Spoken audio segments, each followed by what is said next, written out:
अस्सलामुअलैकुम नाज़रीन, प्रोग्राम खबर ये है और मैं हूं आपके साथ आपकी होस्ट समीना पाशा। आज भी बहुत सारी अहम खबरें हैं जिन पर बात करेंगे, लेकिन मैं पहले आपको तारुफ करवा दूं। मेरे साथ मौजूद हैं लाहौर स्टूडियोज़ में सईद काजी साहब, जबकि इस्लामाबाद स्टूडियो से हमें ज्वाइन करेंगे रऊफ़ क्लासरा साहब, जो कि खुद भी किसी तारुफ के मोहताज नहीं है। नाज़रीन, आज हम किन मौज़ूआत पर बात करेंगे? खबर ये है कि फ़खरुद्दीन जी इब्राहिम मुस्ताफ़ी हो चुके हैं और उन्होंने जो अपनी रीज़न बताई है मुस्ताफ़ी होने की, उसमें उन्होंने ये कहा है कि वो ये चाहते हैं कि नया जो इलेक्शन कमिश्नर है उसको आइंदा आम इंतखाबात के लिए खातिर खा वक्त मिल सके।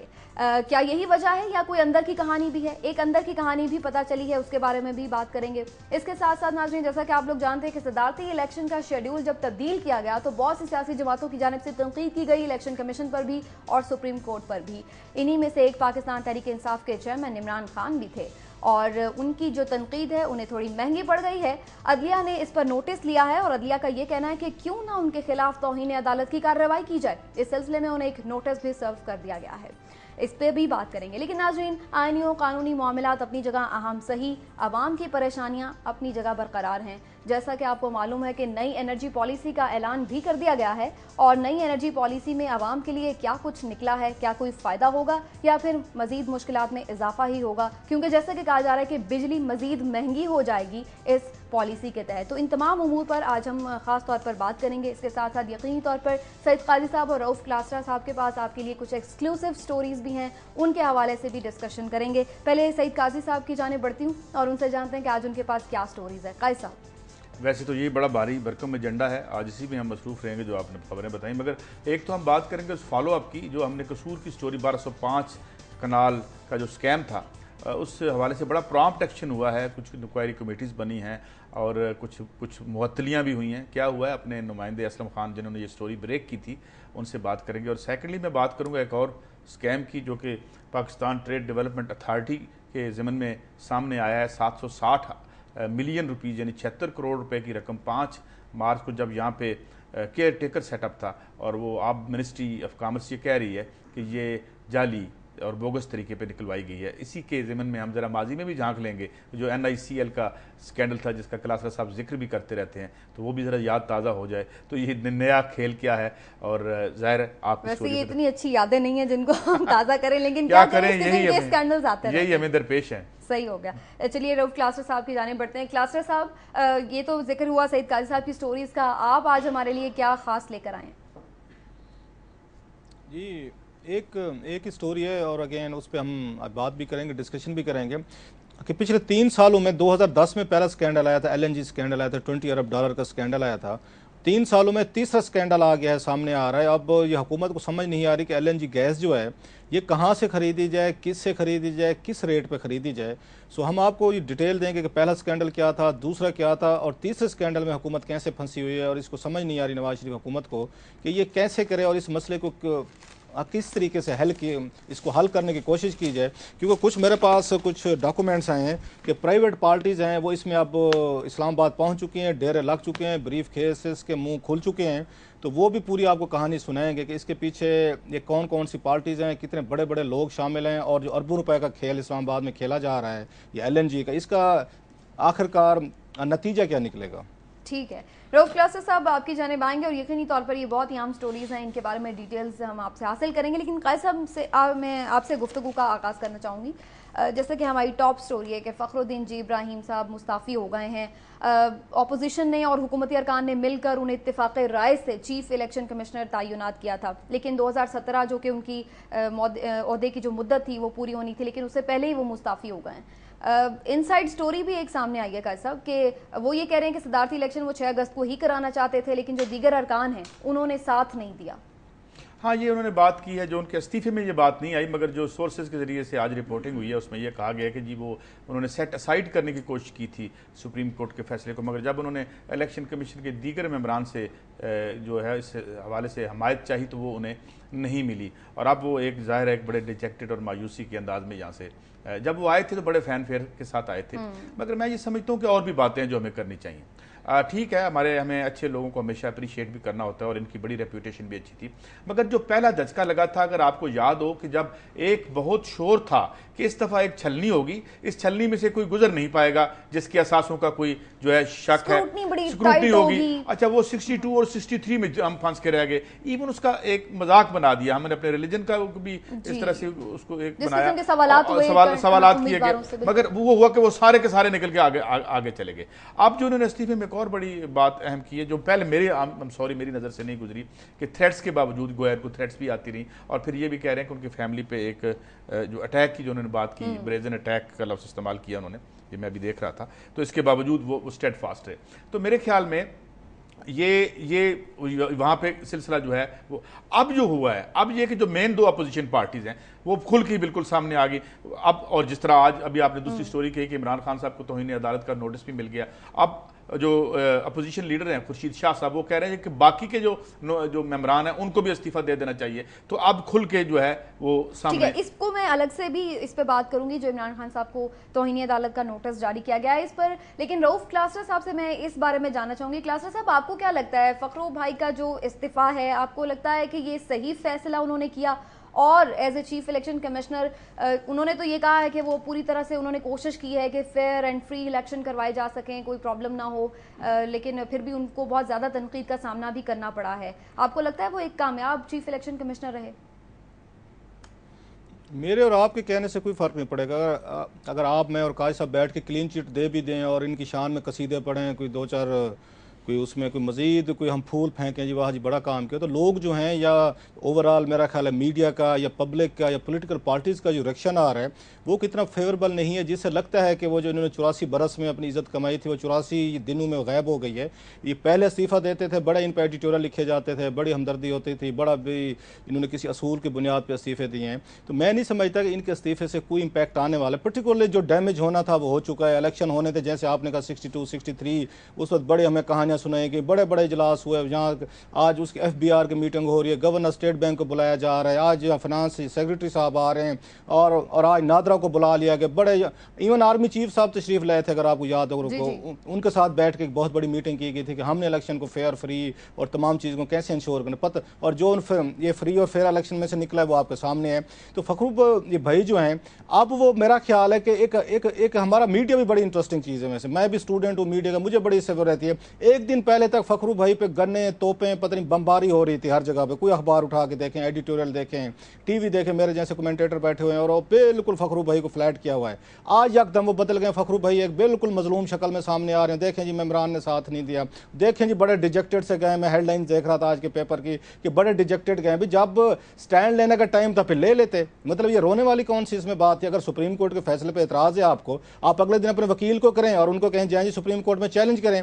वो नहीं भी मान रहे, अगर उस पर उनके मेंबर नहीं मान रहे, और मेंबर इसलिए नहीं माने कि वो पॉलिटिकल पार्टीज के नॉमिनीज हैं। जो नवाज शरीफ साहब ने नॉमिनेट किए हैं वहाँ पे इलेक्शन कमीशन, वो कैसे उनके साथ खड़े होंगे? जो पीपल्स पार्टी ने नॉमिनेट किए थे इलेक्शन कमीशन में, इनका जो मुका हुआ था, गिव एंड टेक हुआ था, 2 मेंबर आप रख लें, 2 हम रख लेते हैं, एक फलां का कर लेते हैं। तो उसके बाद इस इलेक्शन कमीशन से क्या आपको तवक्कुआ थी, क्या करना था? उन्होंने तो पॉलिटिकल पार्टीज को बैठ के बेनिफिट्स को उन्होंने एक तरह का कवर अप करना था। इसलिए फखरू भाई को मजलूम बनाना, हीरो बनाना, डिजेक्टेड लिखना कि वो तो कुछ करना चाह रहे थे, स्टैंड लेना चाह रहे थे। इन्होंने तो लेटर लिखा था जिसपे इमरान खान साहब फंस चुके हैं।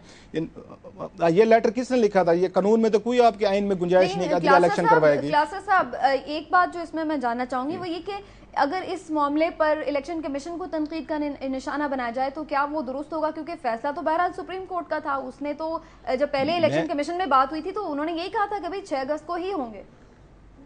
बात यह है कि उनका फैसला अपनी जगह पे, जब सुप्रीम कोर्ट ने फैसला किया है और सबको लग रहा है कि उन्होंने किसी पार्टी को नहीं बनाया, इवन ये हुक्मरान जमात जो है उन्होंने टीवी पे, मैं खुद ये 2-3 शोज में शरीक हूँ जहाँ पे PML नवाज के लोग साथ थे, उन्होंने कहा है कि ये सुप्रीम कोर्ट को चाहिए था, सुनना चाहिए था। मुझे ये बताया इन्होंने दूसरे दिन जाके उसको रिव्यू पिटीशन क्यों नहीं फाइल की? इनका अगर पॉइंट ऑफ व्यू था जाके एक्सप्लेन करते कि सर आपने हमें नहीं सुना, ये रिव्यू पिटीशन है, ये रीजन हम 6 तारीख को कराना चाहते हैं। ये बैठ के उसमें लीकेज करवाना या मुझे बुला के खबर दे देना, किसी और रिपोर्टर को बुला के मैसेज कर देना और इस्तीफे में जैसे आपने भी बात किया रीजन ना लिखना कि किस रीजन से आप रिटायर हो रहे हैं, आप वहाँ पे के साथ हुकूमत और सुप्रीम कोर्ट के साथ भी बड़ा अच्छा चलना चाहते हैं कि वो भी आपको कुछ ना कहें, आप मीडिया के साथ भी बड़ा जाना चाहते हैं, वहाँ भी लीकेज करवा रहे हैं कि मैंने तो ये एक मीटिंग में ये कहा था कि हमें 6 को कराने चाहिए थे। फिर आपको रीजन लिखने चाहिए। एक बहादुर आदमी को रेजिग्नेशन करते वक्त अगर किसी ऑर्गेनाइजेशन से प्रॉब्लम है, अगर किसी इंस्टीट्यूशन से प्रॉब्लम है, तो ये 2 लाइनें लिख लेने में हर्ज नहीं थी। इस्तीफे में कहीं पे जिक्र ही नहीं है। मुझे मतलब सपोजली मैं बात कर रहा हूँ और मुझे कान में बताया जाएगा राउत साहब कि मैं तो ये स्टैंड लिया हुआ था, और इस तरह के काम हम पाकिस्तान ब्यूरोक्रेसी में सामने आते हैं और खुलकर डरते। ये कोई तरीका नहीं है कि कासरा साहब आपको याद होगा हमने वो स्टोरी की थी कि किस तरीके से रोका गया उस स्क्रूटनी को जो एसेट्स के बारे में थी, प्रॉपर इंफॉर्मेशन ही नहीं दी गई और इसी तरह से उनको गुजार दिया गया। अगर तब थ्रेट आई थी और तब हमले हो रहे थे तो मेरे ख्याल में तब ही वो स्टेप डाउन कर जाते, तो that must have been a heroic act कि जी कहते जी ये मुझे नहीं करने दे रहे, मुझे नहीं करने दे रहे। अब ये जब सब कुछ हो चुका है, ऑलमोस्ट मौजूदे चंद लोग जो वो भी मेरे ख्याल में आ गए हैं, जब अंदर है सारे लोग आ गए, अब तो अंदर आ गए। तो इसका मतलब एक तो हमने इनको रास्ता दे दिया और इसके फिर ये क्या था, व्हाट वाज इट, और राइट नाउ वो कह रहे हैं जी कि मेरे साथ तो ये हुआ। When it is all done, अगर थ्रेट्स थी तो उसको सामने भी मीडिया में भी लाया जा सकता है, जैसा कि कासर साहब आपने खुद भी जिक्र किया कि ऐसी कोई चीज आपके सामने उस वक्त से भी नहीं गुजरी। बहरहाल नाज़रीन, इस मामले से जुड़ी एक और खबर ये भी है कि इमरान खान साहब को भी नोटिस जारी हुआ है, उस पर बात करेंगे, लेकिन पहले एक ब्रेक।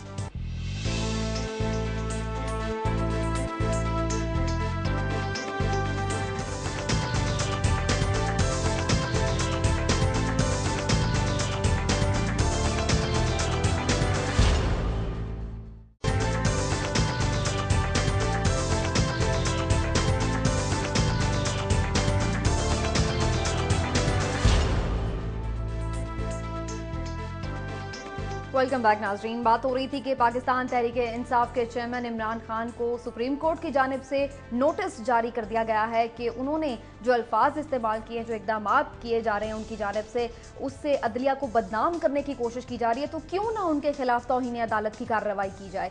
काजी साहब, ये एक बड़ा ही दिलचस्प अमर है कि इमरान खान साहब जो कि हमेशा हमें यूं दिखाई देता था कि अदलिया के पीछे खड़े हैं, अदलिया को सपोर्ट कर रहे हैं, अदलिया की फेवर कर रहे हैं, आज उनको भी तौहीन अदालत का नोटिस जारी हो गया। मुझे इमरान खान साहब के खिलाफ जब ये नोटिस जारी हुआ तो मुझे साथ ही जो हैं एतजाज़ अहसन भी याद आ गए, मुझे इन सब की स्पीचेस याद आ गई। मैं ये देख रहा था कि किस तरह से इवन एतजाज़ अहसन साहब कस्में खाया करते थे कि जब ये जुडिशरी बहाल होगी तो ये मुझे नहीं पता उनकी राय दुरुस्त थी या गलत थी, आज वो समझते हैं उनकी राय गलत थी।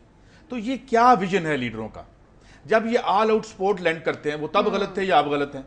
जिन्होंने इस कौम को एक इंतहाई गहरे बुरान से, और हमारी बड़ी उम्मीदें हैं, एक नई पार्टी ने जन्म लिया, हमने खुशियां मनाई, भले हम उनसे इत्तेफाक नहीं करते थे मगर हम कह रहे थे कि ये जो पुराना बोसीदा हो चुके हैं स्ट्रक्चर्स, इनमें से निकले और इमरान खान आए और यूथ को लेके आगे बढ़े। आज भी हम यही कहते हैं और आज भी दुआ करते हैं कि वो कामयाब हों। ये केस तो सब जुडिस है, अदालत ही फैसला करेगी या उनके नर्व्स बताएंगे, उनके कितने आसाब हैं, वो कैसे इसको रिएक्ट करते हैं। मगर बात यह है कि जब आप पॉलिटिकल एरिना में कोई डिसीजन लेते हैं या एक शख्सियत के साथ अपने आप को अलाइन करते हैं तो फिर आपका विजन क्या है। हम आपकी कल की बातें सुने, हम आज की बातें सुने, अब किसको बात, तो जब आप ही इतने मुतज़ब्ज़ब हैं, जो आसिफ साहब मैं बड़ी इज्जत करता हूं माशाल्लाह, 5वें बड़े दानिशवर करार पाए थे अमेरिका के कहीं वो वहां पे, मगर मैं आज सोचता हूं कि अगर वो तकरीरें हम निकाल लें और आज वो जो कह रहे हैं इन दोनों को हम चलाएं आमने सामने, तो फिर हम किसको डाउट करें।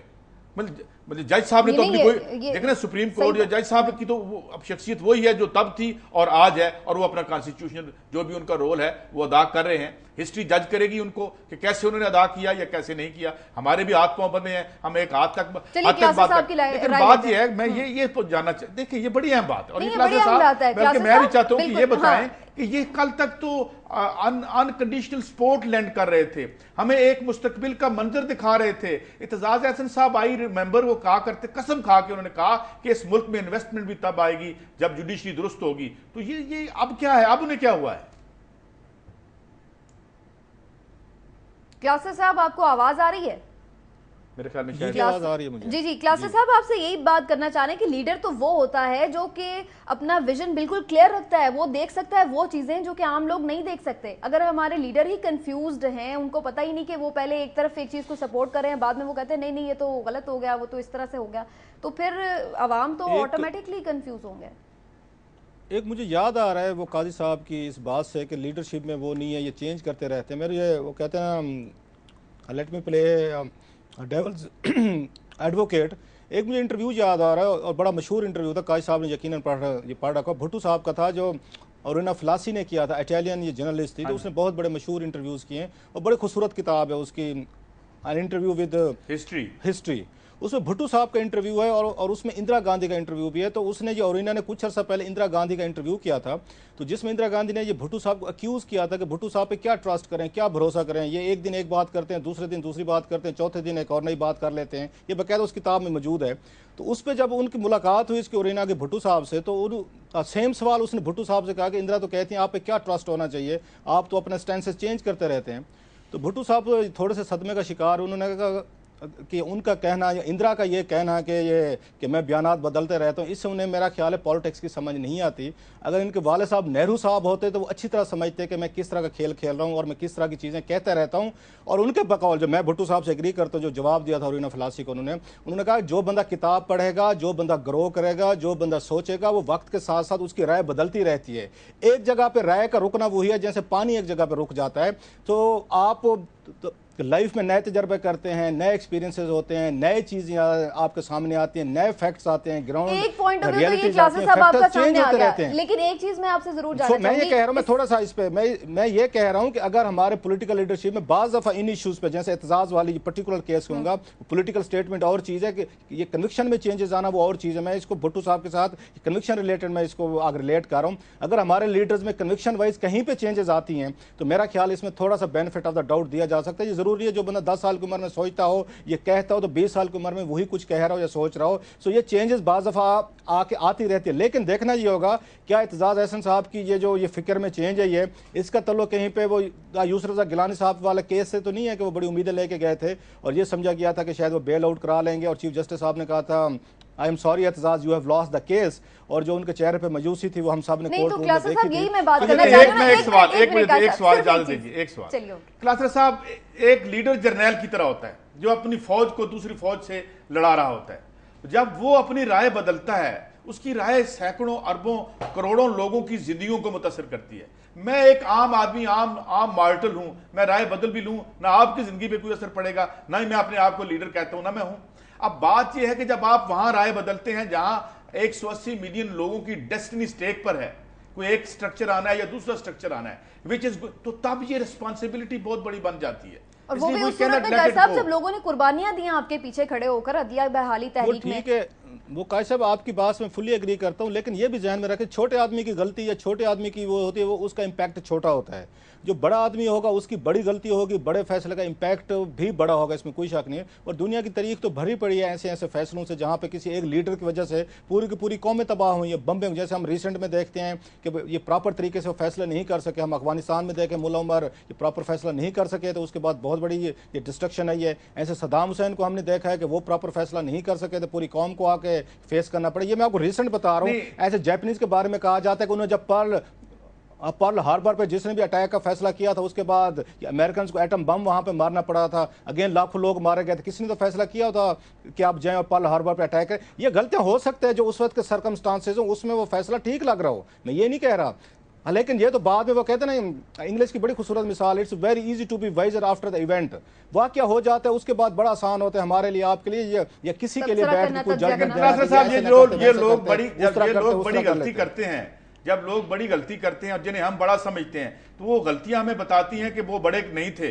जो बड़े, और तारीख में वो बड़े भी हमने देखे हैं जो आए हैं, तो जिन्होंने वो उस जो कसवटी, ये कसौटी कहते हैं जिसे, उस कसौटी पे जो चले हैं तलवार की धार पे, तारीख में ऐसे भी नाम आए हैं। अच्छा, तो मेरे ख्याल में ये बड़े नहीं होते जो इतनी बड़ी गलतियां लीडर बन के कर देते। काजी साहब अगर कोई बंदा सारी उम्र भी दुरुस्त फैसले करता रहे तो फिर तो नौज बिला वो फिर कभी उसको जिवाल ही ना आए। ये इंसान के मिजाज में है, हमारे डीएनए में, हमारे उसमें है। एक चीज मैं भी पूछना चाह रही हूँ, एक चीज मैं भी जरूर जानना चाहूंगी, वो ये कि खास तौर पर इस मामले की हम बात करें तो इसका मतलब ये नहीं, एक तासुर ये भी तो निकल रहा है ना कि भाई अगर आपकी पसंद से सब चीजें हो रही हैं, आपकी पसंद के फैसले हो रहे हैं तो आप कहते हैं हाँ अब ठीक है, इंडिपेंडेंट सब है।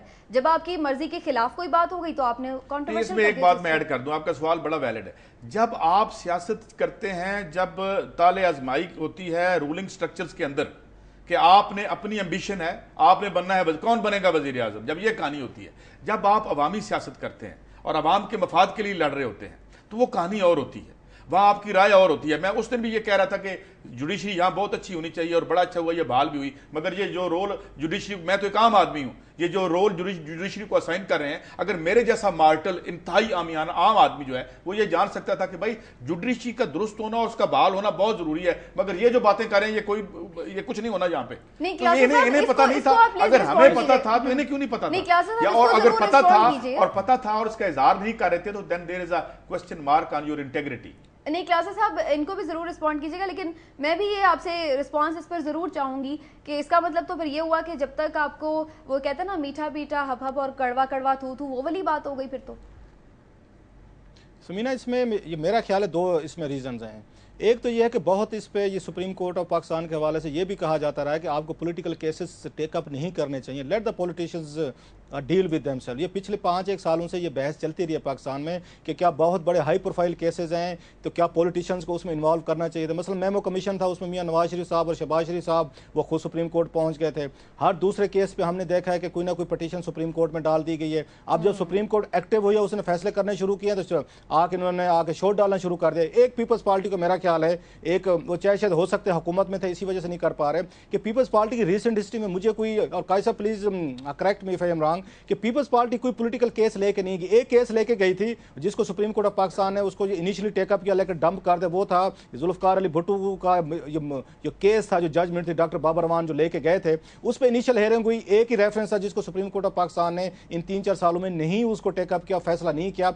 अदरवाइज तो मुझे पीपल्स पार्टी की तरफ से तो कोई ऐसा केस नहीं, मतलब इमरान खान साहब भी कोर्ट में जाते रहे, ये भी पॉलिटिकल केसेस लेके जाते रहे, मियां नवाज शरीफ साहब भी लेके जाते रहे, तो इसलिए इनको थोड़ा सा ब्लेम शेयर करना चाहिए। आज इमरान खान साहब को भी मेरा ये ख्याल है लेके जाएंगे तो इनको अब हर चीज सुप्रीम कोर्ट लेके जाएंगे और ये साबित करें कि हम नाअहल हैं, हम इनकम्पिटेंट है, आपस में बैठ के बात नहीं कर सकते। वैसे तो बड़ा कहते हैं कि politics is art of possibilities, हम सियासतदान में फ्लेक्सिबिलिटी होती है, हम आगे इकट्ठे बैठ सकते हैं, हर पे आकर कोई नहीं होता, कल के दुश्मन आप आज के दो स्ट्रेंज बेड फेलोज, मतलब ये हमने यहाँ ये टर्म सुनी हुई हैं। अब जब मौका आता है, वही जो आप बात कह रहे हैं कि फैसला आपके हक में नहीं आ रहा, उसके बाद आप रोला डालते हैं। और मैं कहता हूँ सुप्रीम कोर्ट ऑफ पाकिस्तान को भी बाज़ दफ़ा इन चीज़ों को देखना चाहिए कि वो कितनी हद तक उनको पॉलिटिकल अफेयर्स में जाना चाहिए और कहाँ पे नहीं जाना चाहिए। उसका ये नुकसान ये हो रहा है कि सुप्रीम कोर्ट ऑफ पाकिस्तान को पिछले माजी में ये तनकीद बड़ी है, कुछ प्लेयर्स ने आकर तनकीद करना शुरू कर दी है। ठीक है, अब हमें ब्रेक पर जाना है और उसके बाद दीगर अहम स्टोरीज भी हैं, खासतौर पर जो एनर्जी पॉलिसी के हवाले से बात करेंगे राइट ऑफ दिस।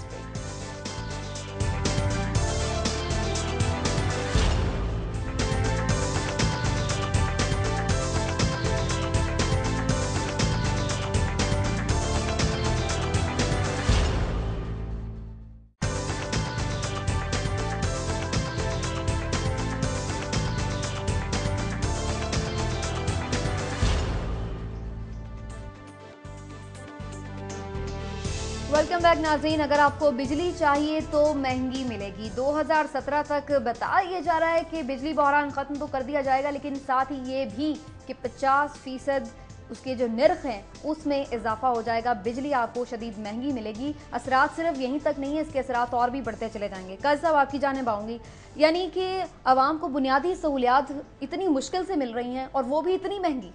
नहीं, इससे पहले ये इस पॉलिसी का थोड़ा सा हम इसको डाइसेक्ट करते हैं, इसका आसान तर्जमा करने की कोशिश करते हैं। बड़ी वेल वर्डेड थी, बड़े सीजन पॉलिटिशियन है ख्वाजा आसफ साहब।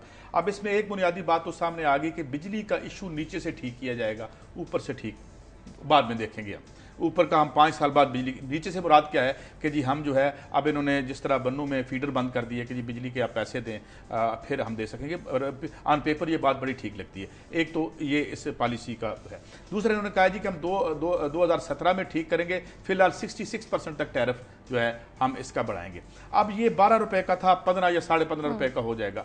इसमें जो एक अहम सवाल है, और आज मैं एक आर्टिकल भी देख रहा था खुर्रम हुसैन साहब का एक अंग्रेजी अखबार में, जिसमें उन्होंने मुसद्दिक साहब ने जो उसकी एक पॉलिसी बनाई है उसका उन्होंने रेफरेंस भी दिया।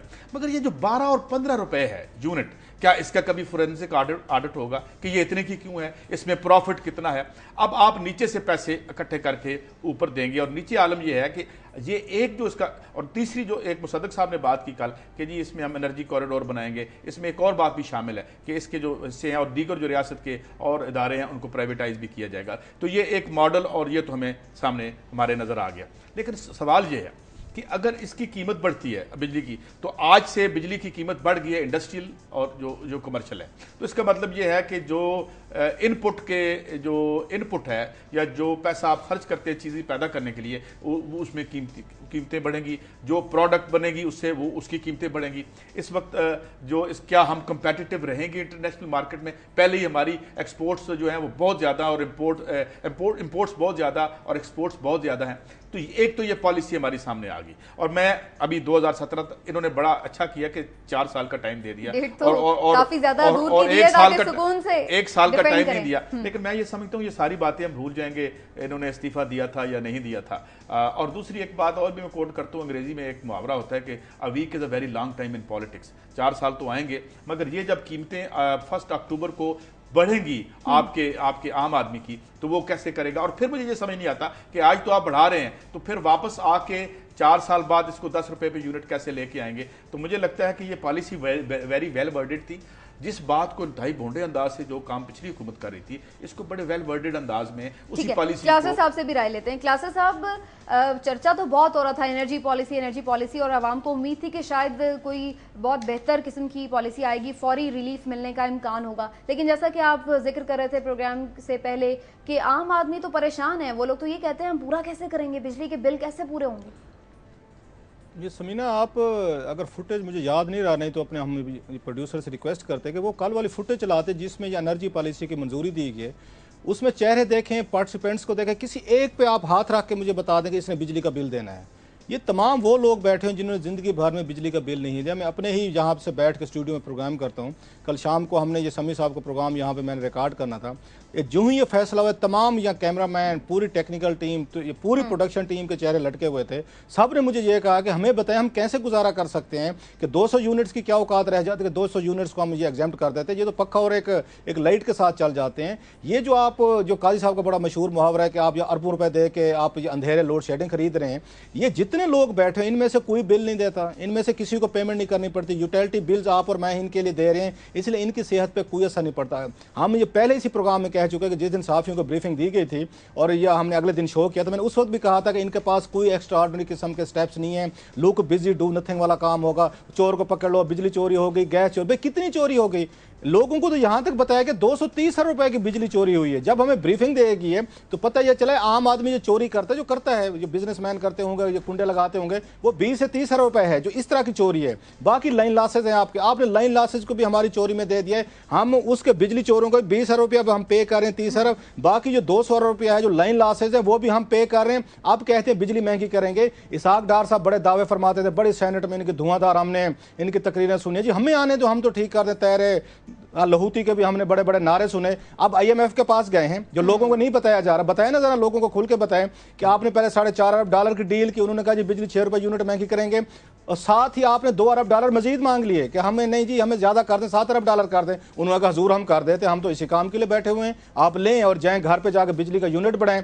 तमाम की तमाम डील जो है, जितनी आपकी बिजली बढ़ाई जा रही है, काजी साहब ने बिल्कुल सही बात की है, इसमें लोगों को खुल के बताने की जरूरत है। एक तरफ आप कहते हैं इकोनॉमिक रिवाइवल करेंगे, हम इंडस्ट्री चलाएंगे, हम एग्रीकल्चर को फलां कर देंगे, बूम लेंगे, और भाई आपकी कास्ट ऑफ प्रोडक्शन जब बढ़ जाएगी, कैसा बूम आएगा आपके पास? आपका मैन्युफैक्चरिंग, आपका सेक्टर आपका हल्ट होगा, आपका एग्रीकल्चर सेक्टर हल्ट होगा, जो सब्सिडी लोगों को दे रहे हैं वो हल्ट होगी। आपके लिए बहुत मुश्किल। ये एनर्जी पॉलिसीज का इनके पास कोई अल्टरनेट एनर्जी रिसोर्सेज का हमारे लिए कोई प्लान नहीं है। ये टिपिकल आउटडेटेड आउट फैशन फार्मूले हैं कि बिजली की कीमत बढ़ाई जाओ, पेट्रोल की कीमत बढ़ाई जो, कल ही काम हुआ है। एक बिजली की खबर आई है, साथ पेट्रोल की कीमत बढ़ गई। ये कास्ट, ये हमारी औकात से, आम आदमी को औकात है। इन लोगों को कहें जिन्होंने कल एनर्जी के फैसले किए कि तमाम फैसला करें कि हम जो बिल जो है ये यूनिट्स है बिजली के, ये या इसके गैस के, हम अपने घरों से देंगे, हम सरकारी उसमें जो इनको मिलते हैं कि इनके यूटिलिटी बिल्स माफ हैं, टेलीफोन माफ हैं, ये ऐलान करें पहले सारे के सारे, सदर वजीर आजम से लेके इनके मिनिस्टर, चीफ मिनिस्टर और जितने इनके बाबू बिठाए हुए हैं जो फैसले करते हैं, ये पहले बिल दें, खुद दें। ये नहीं देते, ये सरकार, ये इनको सरकारी पैकेज मिला है, ये सरकारी पैकेज है कि बिल नहीं देंगे बिजली के। एक और एंगल है जिसमें एक और विजडम देखिएगा जिसमें हजूर ये इन्होंने कहा है जी कि हमने बनू का फीडर बंद कर दिया। आज कोहाट में लोगों ने जो है इंस्टॉलेशन पे हमले करने शुरू कर दिए।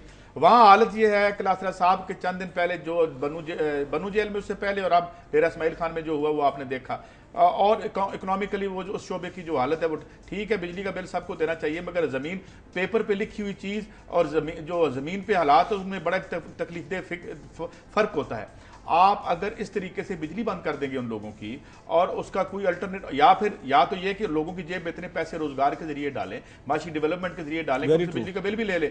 अब इस इंसर्जेंसी रिडन एरिया में अब आप बिजली भी बंद, तो मैं समझता हूं कि आई थिंक दे शुड हर चंद के CCI ने इसको काउंसिल ऑफ कॉमन इंटरेस्ट जो है उसने इसको कर दिया है, अप्रूव भी कर दिया है। कुछ उन्होंने रिविजिट भी करनी है बातें, मसलन जो सूबों ने कहा है जी कि हम अपने डिविजिबल पूल से पैसे नहीं देंगे जो NFC अवार्ड में से थे, उसको कह रहे हैं जी 1 महीने बाद हम फिर इनिशिएट करेंगे। तो मुझे तो यूं लगता है कलात्रा साहब, मुझे यूं लगता है 1150 अरब ले गए वो डेट सर्विसिंग वाले, 500-600-700 जो है वो गया हमारी इस तहफ़्फ़ुज़ पे फौज की जानब, बाकी इधर। और मुझे लगता है इन सब हेड से बढ़ जाएगी ये हमारे जो अंधेरों पर हम अखराजात कर रहे हैं। मेरी ये राय। आगे बढ़ते हैं, स्कैंडल की बात करते हैं। एक स्कैंडल जो कि खबर ये है मैं नाजरीन जिसका इंकशाफ किया गया, बताया जा रहा है कि उस पर अब नोटिस ले लिया गया है। जी हाँ, एक बड़ी प्रॉम्प्ट एक्शन किया पंजाब गवर्नमेंट ने एंड वी रियली अप्रिशिएट कि एक ही अगले दिन ही जो है असलम खान हमारे साथ है लाइन जी पे। बिल्कुल लाइन पर है असलम खान। हाँ साहब, ये क्या आपने स्टोरी ब्रेक की और सुना है कि बड़ा तेजी से सरकार ने किया और इस सरकारी असासे को वापस लेने के लिए अब एक कमेटी भी बन गई है, क्या तफसील आपके पास? ये 2 दिन की इंक्वायरी के बाद वजीर आला पंजाब ने बड़ा सख्त नोटिस लिया है जिसपे DOR आमर हकीक है जो ये एडमिनिस्ट्रेटर मार्केट कमेटी TMA कसूर भी हैं, इसमें 5 रुकनी कमेटी तश्कील दी है जो 1 हफ्ते के अंदर अंदर इंक्वायरी करेगी। इंक्वायरी करने के बाद इनके खिलाफ बाकायदा एंटी करप्शन मुकदमा दर्ज किए जाएंगे। रात गए तक इन्होंने जो दूसरे जो पटवारी था अब्दुल जलील और आमर कादरी कानूगो, इनको भी सस्पेंड कर दिया गया है। और मैं बताता चलूँ कभी एक बहुत बड़ी स्टोरी निकलने वाली है जो TMA के ये एडमिनिस्ट्रेटर हैं, इससे पहले एक खातून रही थी एडमिनिस्ट्रेटर, वो करोड़ों रुपया छोड़कर गई थी TMA कसूर में। जब ये इन्होंने एडमिनिस्ट्रेटर चार्ज संभाला तो इन्होंने यहाँ भी खूब हाथ धोए। इसमें ये बंदा है बाऊ नियामत और नदीम, ये भी इनके साथी हैं। अब ये एक और रजिस्ट्री सामने आ गई जो 11/10/2005 को रजिस्ट्री हुई थी, ये भी इसी रकबे की है जिसमें बहादुर अली है। ये 5 बंदों की रजिस्ट्री और सामने आ गई। असल जो मालक है जो काजी साहब का ये नेक मोहम्मद वल्द उदय खां कौम में हुआ है, ये 1947 में इंडिया से माइग्रेट करके आया तो इन क्लेम अलाट हुआ था। इसका आज तक कोई अता पता नहीं है, मगर इसका जो सरगुना है जो आमर कादरी हैं और दाई अब्दुल जलील पटवारी, ये तमाम जो तकरीबन 16 से 17 जो रजिस्ट्रियां हुई हैं, ये सब जो भी अफसर आता है उसको सब्ज बाग दिखाते हैं और दुनिया को जो करोड़ों रुपए के एवज जो है ये रजिस्ट्री बोगस नाम से करवा देते हैं। ये चीज है कि जो एक चीज सामने आई उस पर तो कोई एक्शन लिया गया। काजी साहब, खुशाइन बात है बस ये कि अब तहकीकात फेयर तरीके से हो जाएं। हाँ, हो जाएं। और ये जो सरकार का है बड़ा अच्छा इन्होंने स्टोरी जो की है और किस तरीके से, और मेरे ख्याल में इस आईने में हम अपनी शक्ल दे सकते हैं। इन कामों को रोकना चाहिए हमें जो हमारे हालात जा रहे हैं। बिल्कुल सही है। नाज़रीन, एक छोटा सा हम ब्रेक यहाँ पर लेंगे और उसके बाद कुछ मजीद नए स्कैंडल्स की बात करेंगे और पता चलेगा कि अब नवाज हुकूमत किस कश्मकश का शिकार है। हमारे साथ रहिए।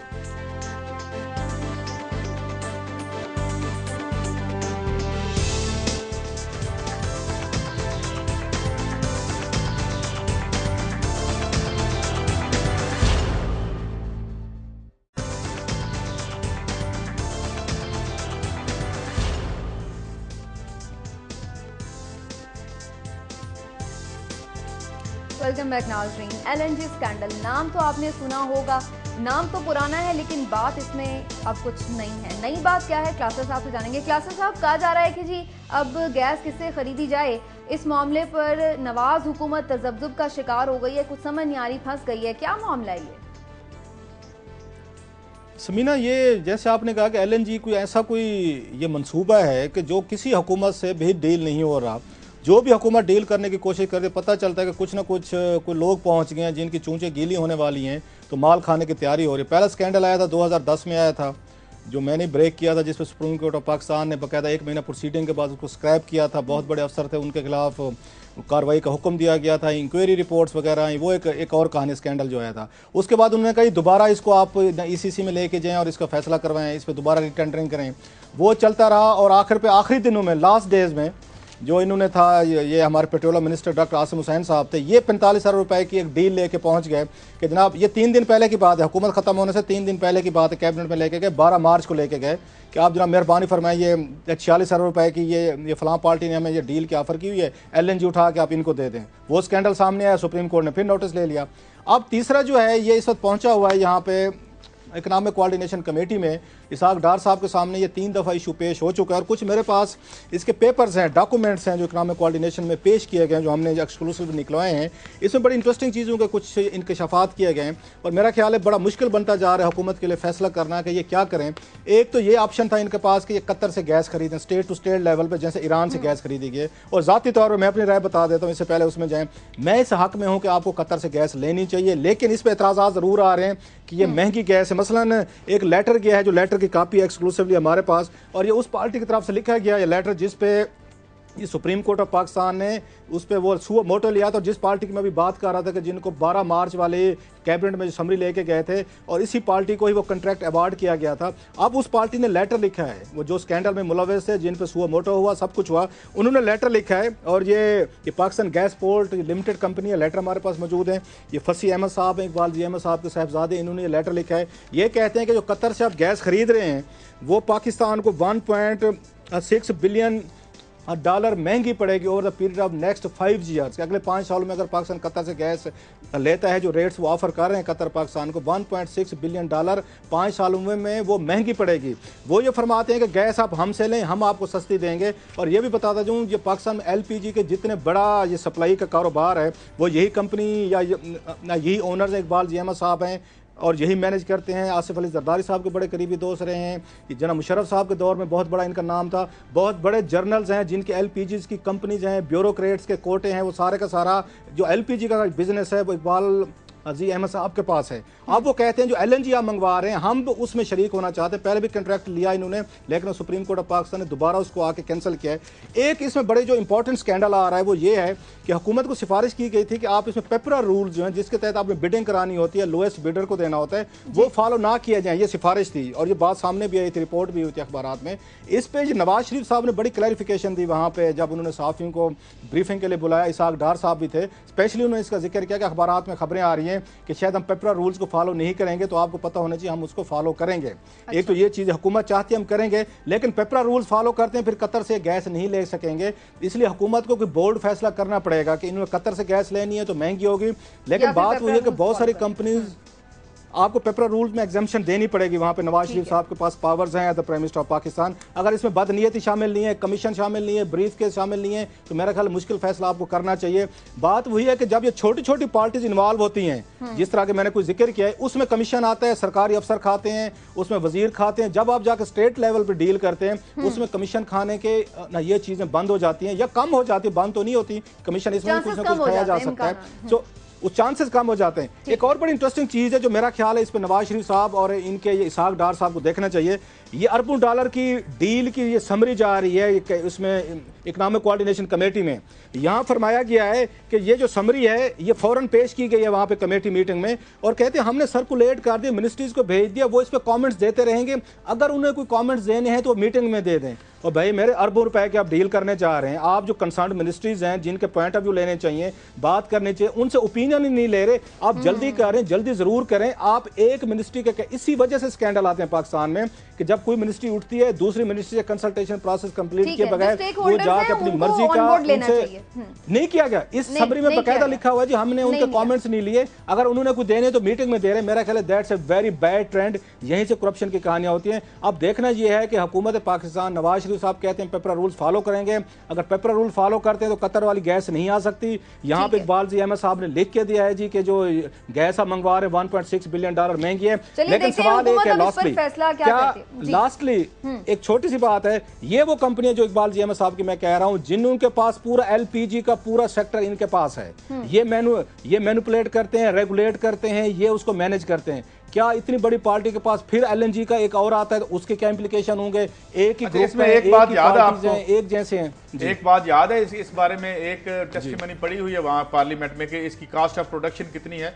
वो तो आके प्रोग्राम में भी बता गए थे, एक इनके जो चेयरमैन है कि ये 20-25 रुपए की है, इसमें भी बेशुमार प्रॉफिट है। कभी सरकार इसको भी अच्छा, प्रॉफिट की बात की है, एनआईसीएल स्कैंडल के हवाले से एक और स्कैंडल आ जाए क्लासर साहब कि ये जो ट्रेड डेवलपमेंट अथॉरिटी है पाकिस्तान की, इसने तकरीबन 760 मिलियन रुपीस जो हैं वो उन्होंने 5 मार्च जब पिछली गवर्नमेंट थी, ये जो केयर टेकर गए हैं, तो ये अब मिनिस्ट्री कह रही है कि ये बोगस है और ये इसके बारे में एक इंक्वायरी शुरू हो गई है। अब इनका काम ये है कि जो बाहर हमारी एक्सपोर्ट है उसमें ये इजाफा करें। इससे पहले एनआईसीएल का जो आया था उसमें भी हुकूमत ने एक पॉलिसी बनाई थी कि उनको ज़्यादा फॉरेन एक्सचेंज अर्न करने के लिए कि जी इनको हम सब्सिडी देते हैं, जो इनके बाहर ऑफिस हैं उन कंपनीज के जो 1-2-3 स्टाफ हैं उनका आधा खर्चा हम बर्दाश्त करेंगे। तो तब पता चला था कि जी 60 जो है कंपनियों को पैसे दिए गए, सिर्फ 3 असली थी, बाकी 57 जाली थी। अच्छा। अब जिन लोगों ने हमारी एक्सपोर्ट बढ़ानी है, ये जो हम पैसे देंगे, बिजली के पैसे भी फिर हम ही देंगे ना।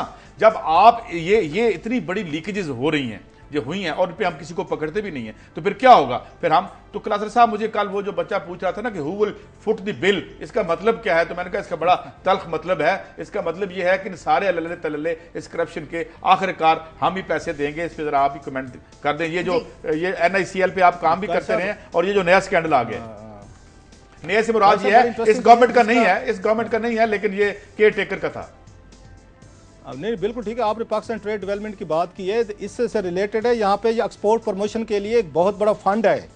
ये पब्लिक अकाउंट्स कमेटी में पहले आए थे, बड़े ऑनरेबल हमारे वजीर हैं, विफाकी वजीर रहे हैं यहाँ पे, और अरबपति हैं माशाल्लाह। ये हुमायूं अख्तर साहब, उनके साथ हामिद ये हिराज साहब भी थे, डिप्टी उनके थे, वो पब्लिक अकाउंट्स कमेटी के मेंबर थे। इन पे ऑडिट पहले आ गए कि इन मसूफ ने वहाँ से जो प्रमोशन के लिए फंड था या एक्सपोर्ट के लिए, उस में से इन्होंने अपने टेलीफोन खरीदे, इन्होंने उसी में से उनके ये टेलीफोन कॉल्स के लाखों रुपए के बिल बनाए, जिस पे काम करना था हुमायूं अख्तर साहब ने और हामिद हिराज साहब ने।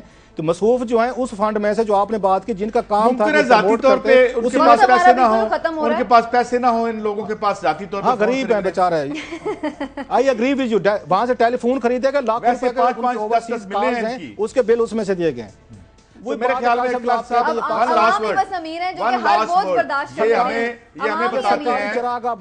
हमें बताते हैं कि हम बड़े गरीब मुल्क हैं, हमारे पास 6-7 बिलियन रही हैं, हमें इन्वेस्टमेंट लानी पड़ेगी, असासे बेच दें। ये तो गरीब नहीं है।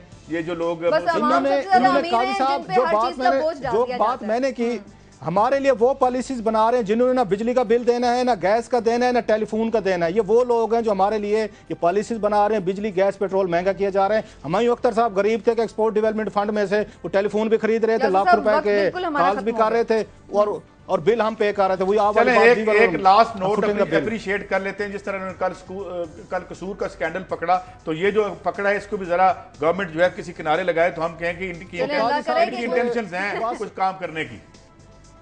चले let's hope for the best. चले होप पे ही मेरा ख्याल है प्रोग्राम को एंड करना चाहिए। नाज़रीन, आपने आज का प्रोग्राम देखा, अपना फीडबैक जरूर दीजिएगा। आपसे इंशाल्लाह मुलाकात होगी कल।